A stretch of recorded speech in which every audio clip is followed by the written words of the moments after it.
안녕하세요. 오늘도 주님 안에서 믿음으로 꽉 찬 알곡이 되기 위해 성경 묵상의 시간을 허락하신 하나님께 감사와 영광을 올려드립니다. 3월 27일 금요일 묵상 말씀을 시작하겠습니다. 주님은 다가올 십자가 길 위에서 자신의 고난보다도 남겨질 제자들을 먼저 생각하시며 기도하십니다. 떠나심을 앞두고도 끝까지 제자들을 붙드시는 그 사랑은 오늘을 살아가는 우리에게 깊은 울림을 줍니다. 주님이 어떻게 우리를 바라보고 계신지, 그런 우리는 어떤 삶을 살아야 하는지 깨닫는 시간이 되길 소망합니다. 오늘의 제목은 남겨질 제자들을 위한 기도입니다. 17장은 예수님의 대제사장적 기도입니다. 예수님은 십자가를 통한 영광과 영생의 참된 정의를 선포하시고 세상에 남겨질 제자들의 보전을 위해 기도하십니다. 오늘 본문 요한복음 17장 1절에서 16절까지의 말씀을 함께 듣겠습니다. 예수께서 이 말씀을 하시고 눈을 들어 하늘을 이르시되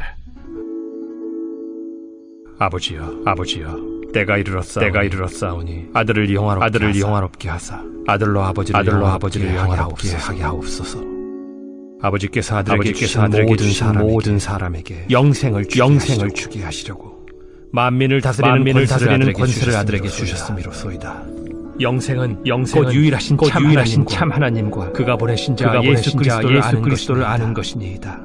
아버지께서 내게 하라고 주신 내가 이루어 아버지를 이 세상에서 영화롭게 하였사오니 아버지여 창세전에 아버지와 함께 가졌던 영화로서 지금도 아버지와 함께 나를 영화롭게 하옵소서.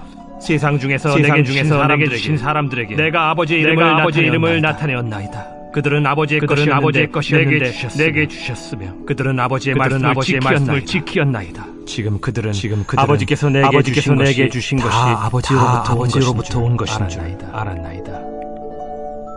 나는 아버지께서 내게 주신 말씀들을 그들에게 주었사오며 그들은 이것을 받고 내가 아버지께로부터 나온 줄을 참으로 아오며 아버지께서 나를 보내신 줄도 믿었사옵나이다.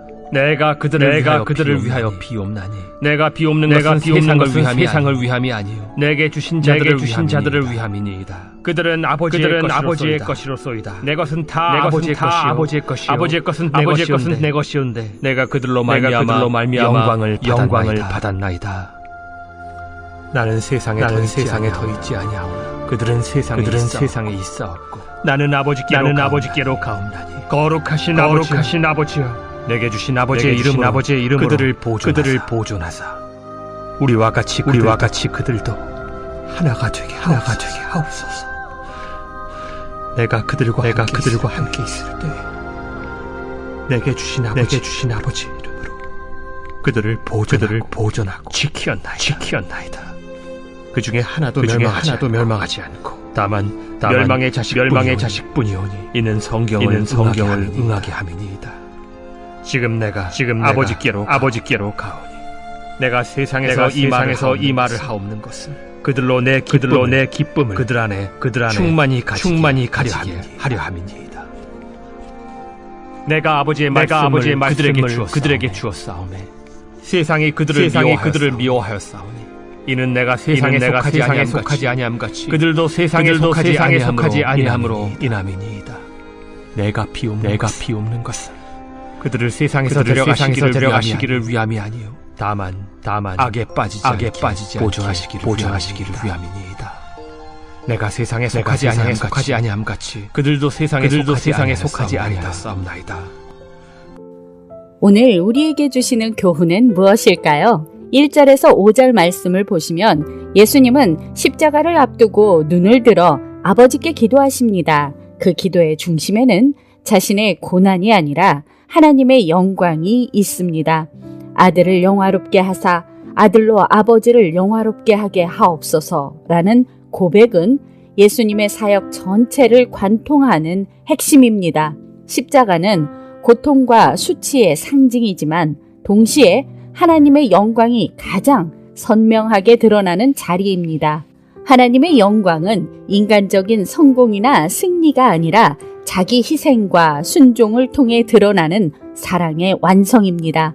예수님은 자신의 길을 통해 하나님을 드러내고 그 영광 안에서 영원한 생명을 주십니다.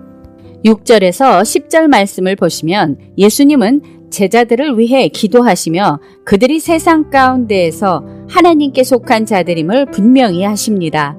제자들의 정체성은 세상이 아니라 하나님께 속해 있다는 데 있습니다. 이는 세상과 단절되는 것이 아니라 하나님의 말씀에 의해 새롭게 정의되는 존재가 되는 것을 의미합니다. 제자들은 여전히 세상 속에서 살아가지만 그들의 기준과 가치와 삶의 방향은 하나님의 말씀에 의해 형성됩니다. 우리는 세상 속에 있지만 세상에 속한 자가 아닌 말씀을 붙들고 세상과는 다른 선택을 하며 하나님을 드러내는 자들입니다. 11절에서 16절 말씀을 보시면 예수님은 이제 제자들을 세상에 남겨두고 떠나시며 그들을 위해 간절히 기도하십니다. 제자들은 더 이상 예수님과 함께 육신으로 있지 않지만 하나님 안에서 보호받고 지켜질 존재들입니다.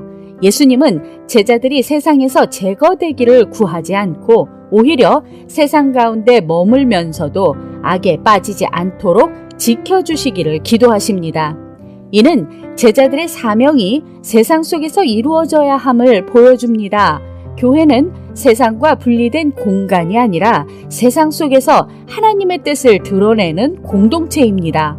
우리 역시 세상 속에 남겨진 제자들입니다. 때로는 그 환경이 어렵고 믿음을 지키기 힘들게 느껴질 수도 있지만 주님은 우리를 위해 이미 기도하셨고 지금도 우리를 지키고 계십니다.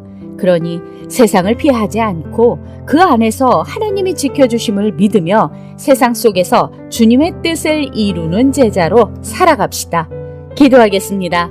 하나님, 오늘 우리에게 주신 말씀대로 주님을 더 깊이 알게 하시고 세상의 악에 빠지지 않으며 주님의 길을 가게 하여 주시옵소서.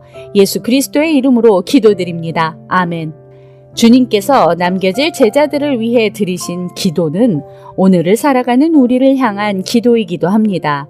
우리는 여전히 세상 속에 살아가지만 하나님께 속한 자로 부름받은 존재이며 주님의 보호와 인도하심 가운데에 있는 사람들입니다. 하나님의 영광을 구하며 말씀으로 구별된 삶을 살고 세상 속에서 주님의 뜻을 이루어가는 것이 우리를 향한 주님의 부르심이라는 사실을 명심하며 오늘도 광야 같은 세상에서 하나님의 말씀으로 승리합시다. 저는 내일 다시 찾아뵙겠습니다.